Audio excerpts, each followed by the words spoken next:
Thokozani bakhanyiselwa, we welcome you back on our video series on the ancestral cloths. Today bakhanyiselwa, we are focusing on this cloth right here. This is the peacock cloth. The peacock is a very sacred bird and it is an ancestral bird. This cloth is very important because it holds one of the deepest mysteries of the spirit. I've spoken about the mysteries of this cloth before when I spoke about the mystery of the gift. But I don't know if I posted the video here. I think I only posted it on TikTok. Anyway, before we go any further, I think we should start here. You see, when we are born, we have both of our hands tightly closed. And this means that we are all born carrying something. On the right hand, we are carrying our gifts, and on the left hand, we are carrying our luck, our star. In fact, the combination of your luck and your gift is what we can call your star. When you go to a diviner for consultation, they will almost always tell you about your gift or your luck, and sometimes even both. This is because these are the two most important things in your life. Everything in your life comes out of these two, and everything in your life is shaped by these two. So, the best way to go about life as an initiate or as an ordinary person is to make sure that you are aligned with your gift and your luck. You can have your gift, but without your luck, your gift will not be fruitful. You can have your luck, but without your gift, your luck will not be fulfilling. So, your star, your luck, and your gift are very, very important. And, no one can move forward in life without these two. Today, we are basically talking about these two things in relation to this cloth. But obviously, we're still going to go deeper, right? So, this cloth right here leans mostly towards your star. This is your gift and your luck. This cloth right here, bakhanyiselwa, is for those who are said to be abantu benhlanhla. People who are blessed and fortunate, if we may say. These are people who are also destined to be famous and they are destined to be admired by a lot of people. They attract a lot of people's eyes through their wealth, beauty, and fame. So this cloth is connected to people who are blessed and lucky, basically. The one outstanding feature of the peacock is its feathers. When a peacock spreads its feathers, oh my God, you can never look away. You get a bit hypnotized, in fact, and overwhelmed by the beauty. And it activates a sense of admiration within you. Exactly like the people of this cloth. These people are to be admired. They are destined to be famous because they are very fortunate people. When you look at the feathers of a peacock, they look like many eyes. It's like the feathers themselves are admiring the peacock, and these many eyes represent a person who is admired by a lot of people, a person who is in front of many people's eyes, basically. So these people are very lucky, fortunate, and they're famous. Their star shines brightly. This is also due to their nature of their karma, if we may say. Some people are gifted healers, others are gifted seers, and yet others are gifted with good karma, good fortune, and good luck. This is why a sangoma will always tell you about inhlanhla zakho, your luck. Your luck is actually very important, and your luck is dependent on your karma, your ancestors, and your astrology in accordance to Bantu teachings. And as I said, we all know that traditional healers are very interested in luck, right? You might even think that they are a bit obsessed. It's always inhlanhla zakho this, inhlanhla zakho that. Isipho sakho this, isipho sakho that. This can be tiresome, but it's actually quite true, and it's very important. Things do actually boil down to that, your luck and your bad luck, ukuvuleka nokuvaleka kwey'nhlanhla zakho. Everything else that comes in your life comes as a direct result of these two factors, right? Your gift and your luck. As people, we are not the same. Kunabantwana bedlozi, thiwa umntwana edlozi. Kunomntwana wengulo, kunomntwana wengubo, bese kuba nomntwana wenhlanhla.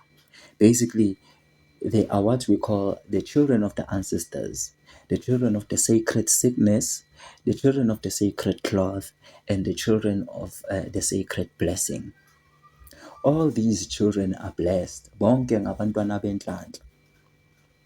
The children of the ancestors are blessed. The children of the sacred sicknesses, the sacred sickness are blessed. The children of the ancestors are blessed. The children of the sacred sickness have their own blessing, and the children of the sacred cloth, they also have, they are also blessed. In most cases, we associate the children of the sacred cloth as the children of luck, and it's true. But you don't really have to be born with a coup in order for you to be umntwana wenhlanhla, the blessed child.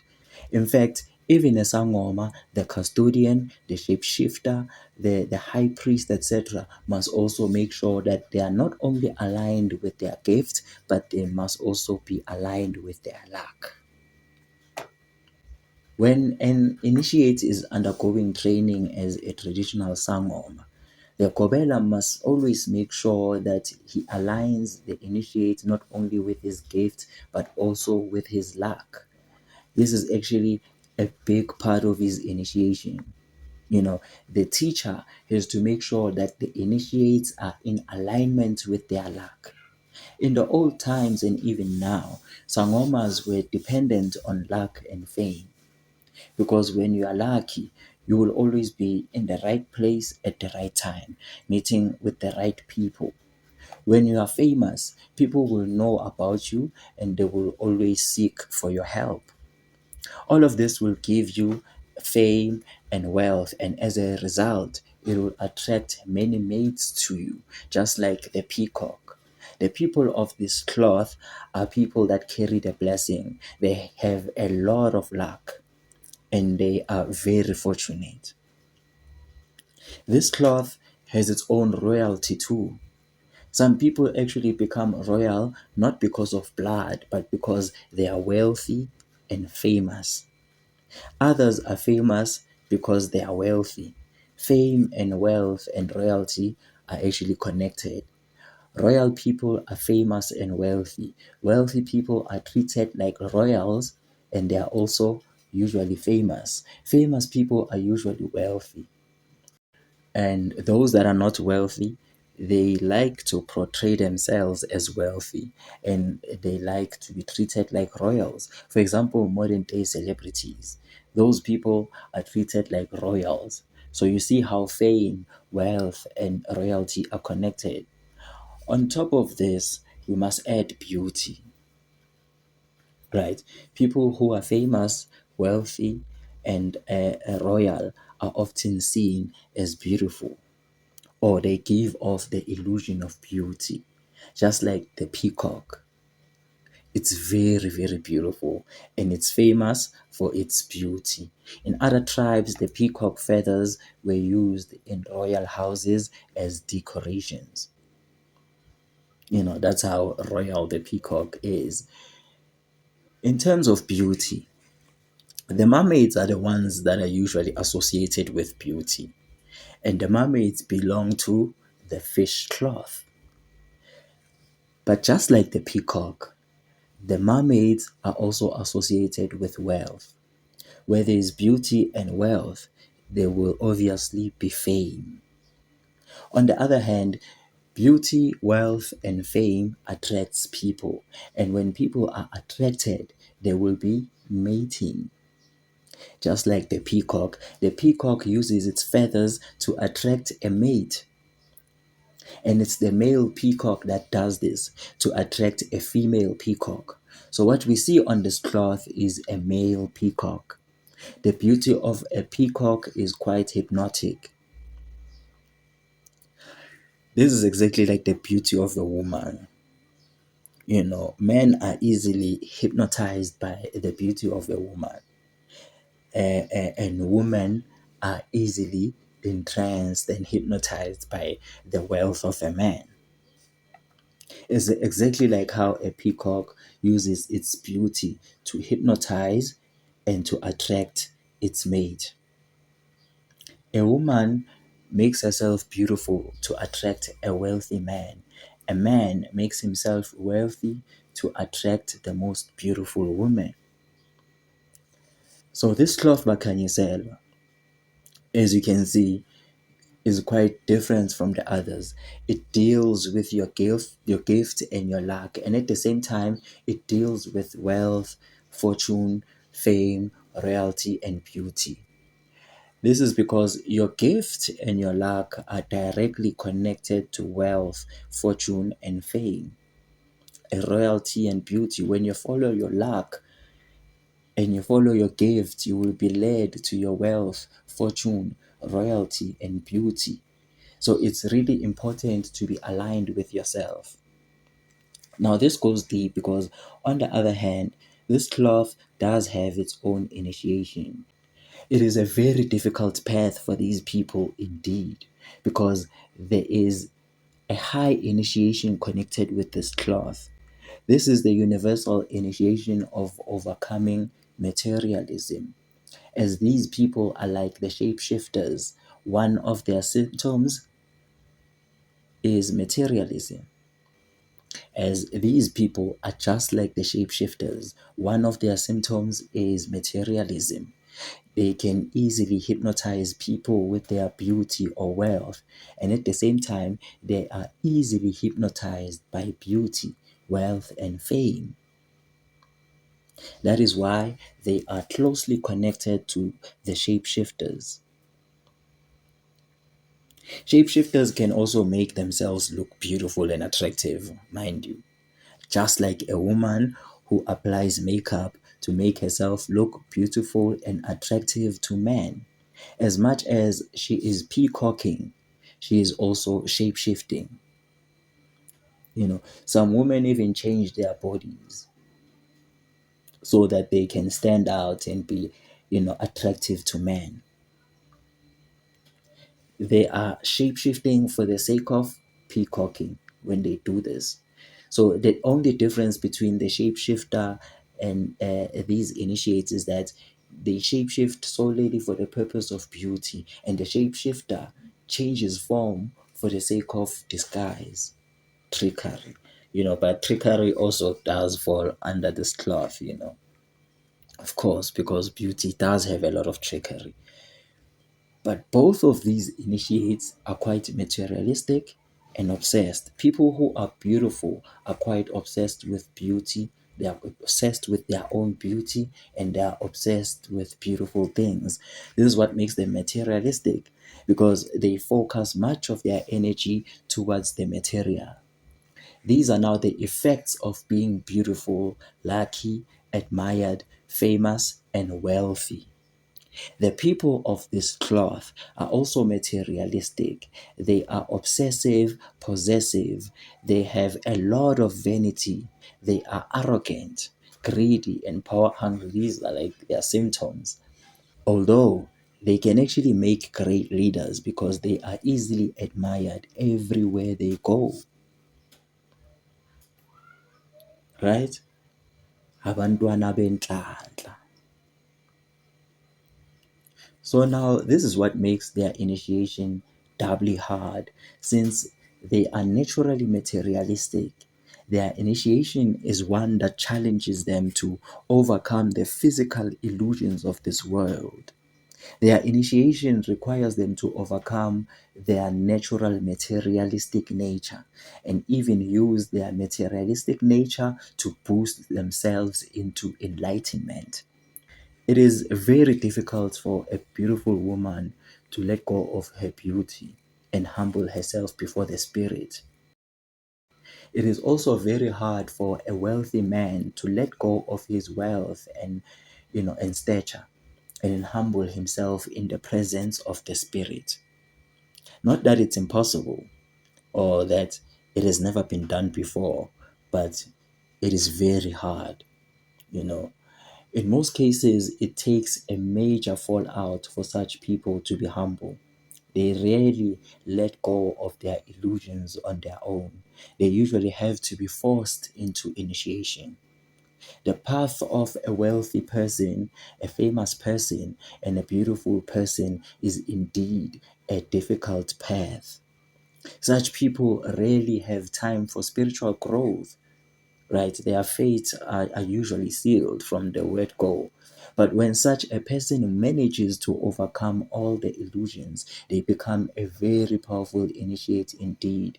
And they also become very influential, although it is very hard for such a person to listen to the voice of the Spirit. You can just imagine how hard it is for a materialistic person to listen to the intuitive voice. There is a scripture in the Bible that says it is easy for a camel to pass through the eye of a needle than for a rich man to let go of his wealth. The same can be said with a beautiful woman.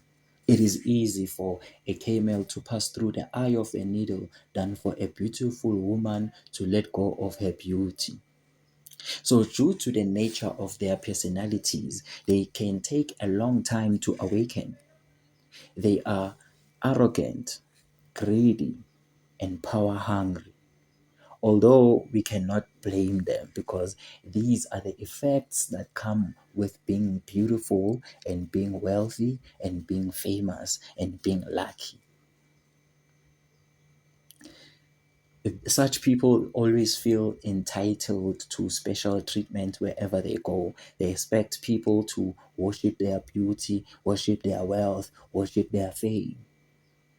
You must notice this, and you must notice what happens when you don't acknowledge their beauty, wealth, or fame. See what happens when celebrities are not recognized in the streets. Observe what happens when a beautiful woman is not given attention or acknowledged. Or when a wealthy person is not given the royal treatment that they think they deserve.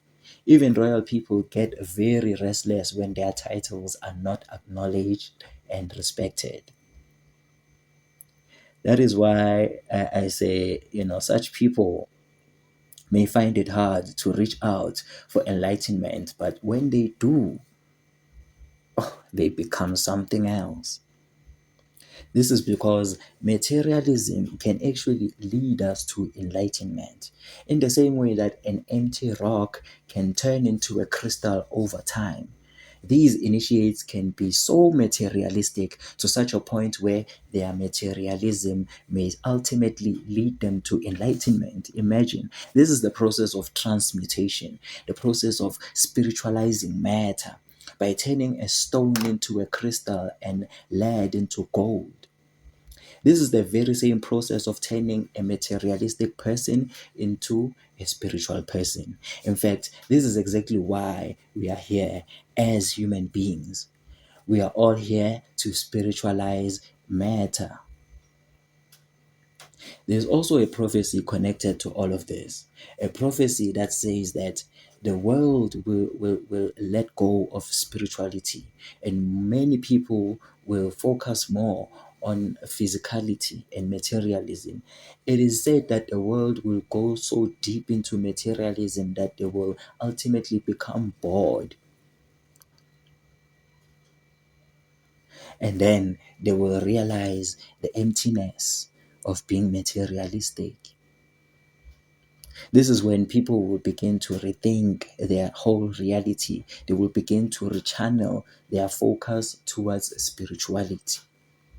So we are expected, as the whole world, we are expected to be so materialistic, so much that we will ultimately turn out to be spiritual.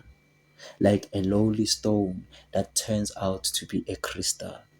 So the initiates of this cloth must learn how to use their beauty, fame, wealth, luck to boost themselves into enlightenment.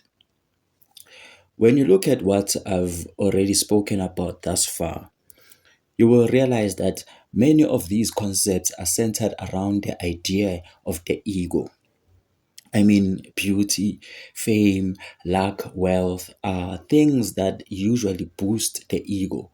And thus, such people do turn out to be egomaniacs. This now shows us that this cloth is intimately connected with the ego. Therefore, it is intimately connected with idlozi. Idlozi is the ego. Even when you look at the people who are involved with idlozi, those people are very, very egoistical. They are just like the people of this cloth. To be arrogant and egoistical is one of the effects that comes with working with idlozi. As a result of all of this, such people feed off other people's praises.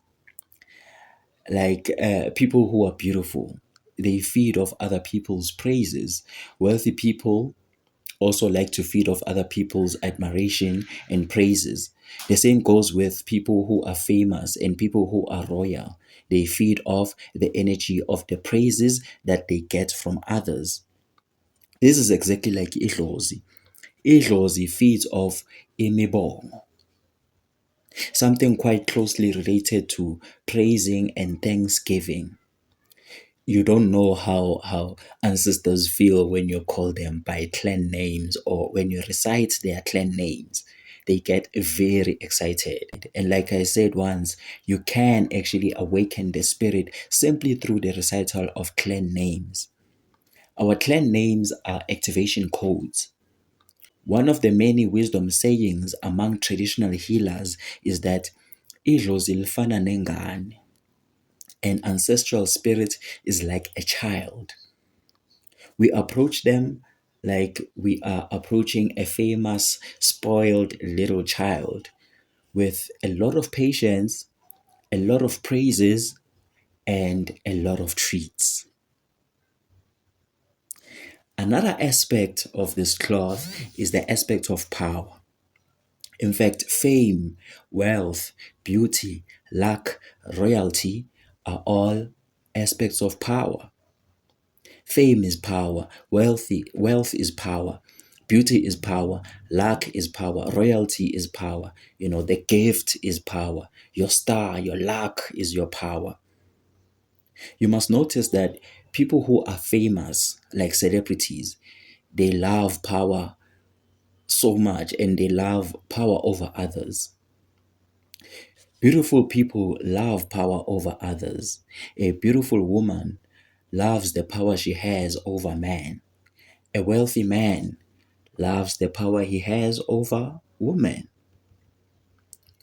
Royal people love the power they have over their people. Hence I say that these people are power hungry. Keep in mind that these are but lesser powers. People use these lesser powers to dominate, tame, and control others. We see such an effect also occurring among traditional healers. They love power and they love the power that they have over others. You know, this is why I said the people of this cloth are very connected with idlozi. By nature, idlozi, the ancestral spirit, loves beauty, fame, royalty, wealth. By nature, idlozi loves power. It loves to dominate, tame, and control. Just like the people of this cloth, idlozi loves attention and it loves to be praised. The people of this cloth are very much connected with idlozi. Also because they work with luck, they are the children of the blessing. Abantwana benhlanhla. Your luck and your wealth is therefore also connected with your ancestors. It is even worse, with those who we call abantwana bedlozi, the children of the ancestors. Their luck is very much connected with their ancestors, such that they must bring their ancestors closer to them in order for their luck to be active. You find that they must have things like the altar, umsamo, and they must have, maybe one ancestral cloth or two. Everything they do, everything they want, everything that they receive must be reported to their ancestors. If they want a job, if they want to open up a business, they first have to consult with their ancestors. Traditionally, these people don't really have to undergo initiation under a kobela, but they may need to work with a sangoma who will help them to cleanse and to align them with their luck. Okay, let me check something. I want to see if we still have time. Oh, okay, okay. Yeah, we still have time, and I think I can still add a few minutes to this, right? I want to remind you guys that as much as these people are materialistic, they are also very spiritual. The best example would be King Solomon. He is described as a very wealthy person. He was famous, he was royal, and he had a lot of wives. I mean, 700 wives who were of royal birth and 300 concubines. Imagine. He had a lot of power and a lot of luck. Yet, in all of this, he was a high priest, a high magician, the wisest of them all. When you read the story of Solomon, the wisdom of Solomon, you are actually reading the works of a rich man who has received enlightenment. That's why we find in some of his works, he talks about how everything is useless. This is now a materialistic person who has found the futility of his riches. And then he ends up saying everything is useless. Everything is just empty as he reaches his final, enlightenment. Solomon is a perfect archetype. He is the perfect representation of these types of initiates, the initiates of this cloth. And then there's the Queen of Sheba, known as Makeda. She was beautiful, royal, famous, wealthy, powerful, and very wise. So wise was she that she even felt qualified to test Solomon's wisdom. She didn't only come to Solomon with her beauty and her wealth, but she came to him with riddles and hard questions. When Solomon passed all her tests and answered all her riddles and all her hard questions, she was very impressed. This shows us that she herself was very wise. She probably even knew all the right answers to her riddles and questions, obviously, meaning that she was as wise as Solomon. So she is a perfect representation of the peacock cloth initiate. Solomon represents the male version, and Makeda, the Queen of Sheba, represents the female aspect. On one side, you have King Solomon, who is famous, wealthy, royal, powerful, polygamous, and yet he is a very wise high priest. On the other side, you have the Queen of Sheba, Makeda, who is also famous, wealthy, royal, powerful, beautiful, and yet she is a wise high priestess. These are the two archetypes representing this cloth in its perfection. A perfect combination of wealth and wisdom, beauty and enlightenment, elegance and initiation. The path of this cloth, Bakhanyiselwa, is the path of the monk who sold his Ferrari. It is the story of one who was given a wish, and he wished that everything he touches becomes gold. His wish was granted. Everything he touched became gold, including his children, his wife, his parents, his water, etc. Such wisdom stories belong to the mysteries of this cloth. So, as much as this cloth deals with materialism, it also deals with spirituality. Each of the elements that we discussed, right, they do have their own spiritual aspects. So, there's physical beauty and there's spiritual beauty, spiritual wealth and physical wealth, etc. Right? The initiates of this cloth are taught not only to seek for physical wealth, but for spiritual wealth, as much as they seek to make themselves beautiful on the outside, they must also make themselves beautiful on the inside. They must use their natural hunger for power to seek for inner power. Another thing is that all these things are quite hypnotic. That's one thing we must notice. Beauty has a hypnotizing effect. Fame has a hypnotizing effect. Wealth, royalty, power, they all have a hypnotic effect. I mean, look at how the masses are hypnotized by celebrities and famous people. Look at how people are hypnotized by wealth and money. People are willing to do anything for money, and they are willing to do anything for people who have money. This material reality on its own has a very hypnotic effect,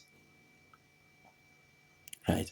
So not only do these people hypnotize the masses through beauty, wealth, fame, and royalty, but they themselves are easily hypnotized by these things. Hence the word possession. It has a double meaning.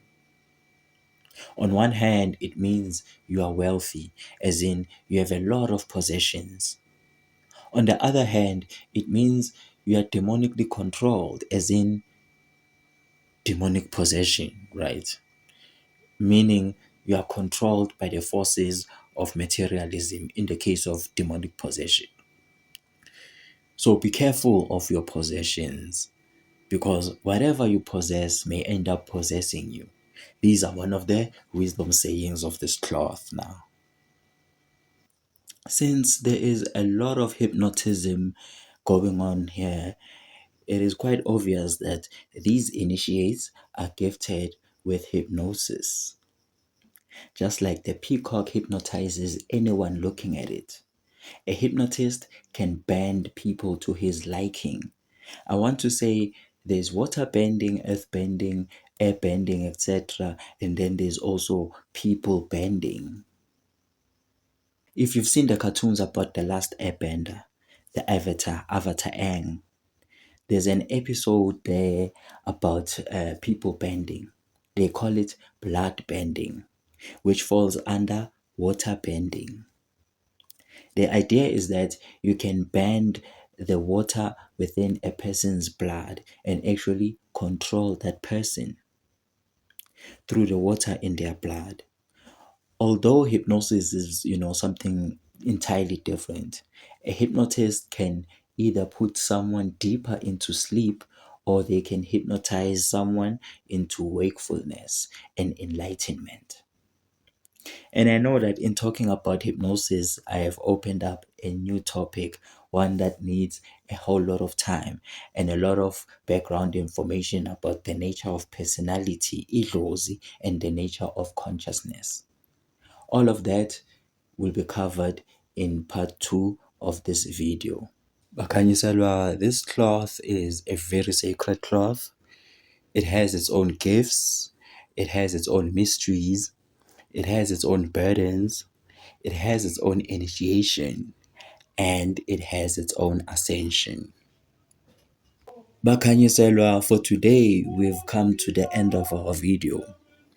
We do thank you for joining us today. And please don't forget to like and subscribe and leave a comment below. I would really love to hear what you guys have to say about this. It's a very interesting topic. Otherwise, for now, let me leave you with this. So, I would like to read an ancient Egyptian scroll that was written by Nefer Machet. It's the scroll of Nefer Machet. So, definitely, this initiate was the initiate of this cloth. So she says, "Who knows what secrets the wind whispers to the waters, the comforting wind of the evening, or what mysteries the sailors of the king discuss with the moon in the channels of the night skies? What are the words in the song of the locust, and who hears the speech of the trees? Life is a treasure house of hidden things, with so much mystery and beauty about them. Why do the hearts of men incline towards sordid things? Beauty is mine, it attends me as a handmaiden, but it also restricts me as a warden. What bounty has beauty poured out for me? Has it not proven a false fronted friend, a prison and not a palace? Has it brought me light-hearted joy or loaded my heart with sorrow? I am sold into shame and degradation, as a slave girl is sold to servitude. I, who am of royal blood, in rank equal to the highest born lady in the land, am lower than the pitiful harlot who lurks in the street's shadows, on sale for bread. What are the jewels about my brow and neck but symbols of my shame? What are bangles of gold and silver on my arms and legs but fetters of humiliation? Are not the fine garments that clothe my shamed body but indications of my price? Truly, the higher a woman's position, the greater her fall. In my luxurious girlhood, I was the spoiled, prized delight of my father's eyes, the minor queen of his household. As I stepped over the threshold into maidenhood, great musicians composed delicate songs on sweet, soft-stringed instruments, extolling my beauty. Did they not say of me, "She is the supreme flower of loveliness, the essence of maidenly charm, the reflection of beauty's perfection"? What were the words of their song? Were they not, "She is the delightful incarnation of the inspiring spirit of innocent love, sent down to dwell among men on earth to test them, to be their delight or doom"? What today has become of all this promise? I have sold myself into loveless union that clothes my heart in garments of shame. Without, I am bedecked in priceless ornaments and symbols of power, but within, I am hung about with degrading shackles of womanly humiliation. Would that I were an unfeeling one who knows not the depth of her own degradation. No greater curse can be laid on a woman than to be cherished for her beauty alone, unless it be to have beauty and nothing more. Even then, perhaps it is better, for such beauty clothes a dead, unresponsive thing. Oh, the curse of being lovely and unloved, of being loving and unloved, of wanting and being unwanted. What am I but a jewel of the state, a pretty plaything to delight the eye, or to stir the heart of a true man in genuine love? Can a lovely woman ever know true love? How can she know she is loved for herself alone and not for her beauty? People say of me, how can she who has everything lack contentment? True, I have beauty beyond the hopes of most women, riches beyond estimation, power and position above any other. I am envied by all, yet I lack that which even the poorest shepherdess can attain. Gladly would I change places with the least of my handmaidens, were she but truly loved. Am I unduly discontented, having so much and sighing for one thing I lack?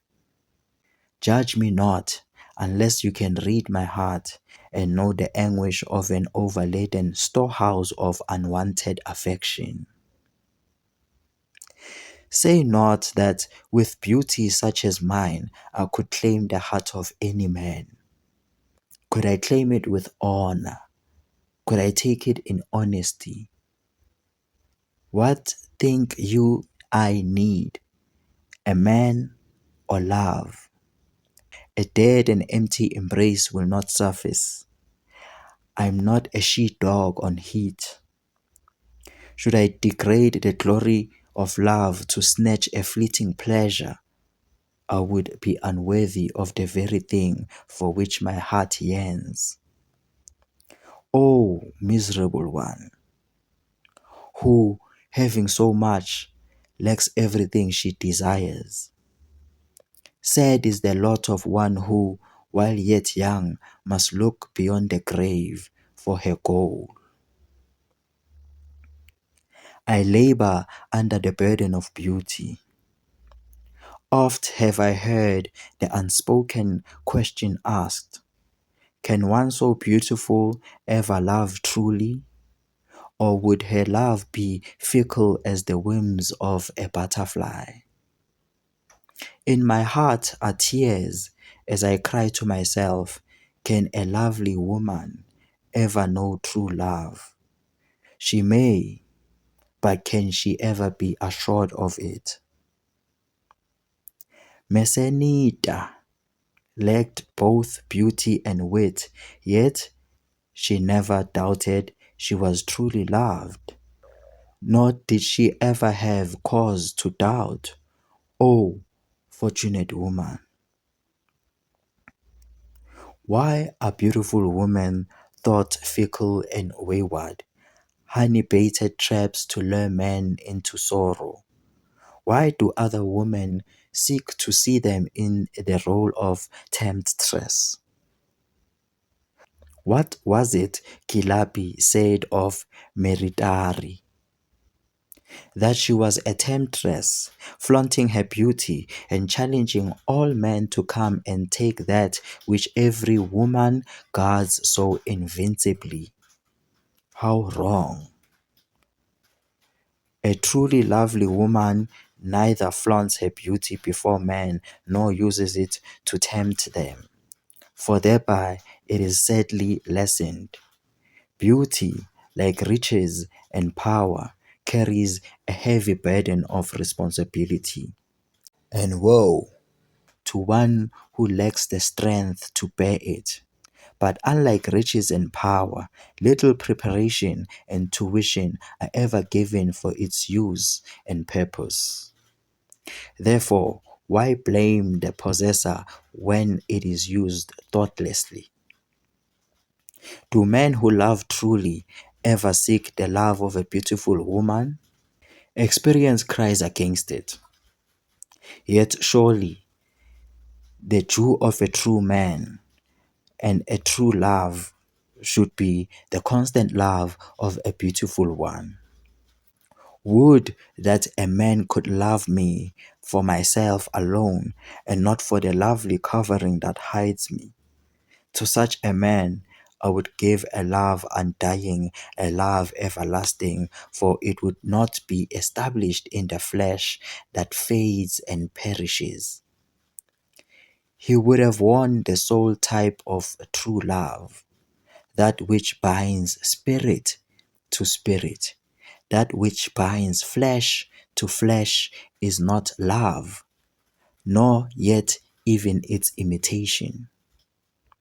What, after all, is beauty but the jewel box that hides the jewel within? Though how often is it empty and the jewel lacking, a thing of superficial display and nothing more? Envy me not, my sisters, for life lacks Saviour for me. I am neither contented nor joyful, but better times dawn when things are different. Zao.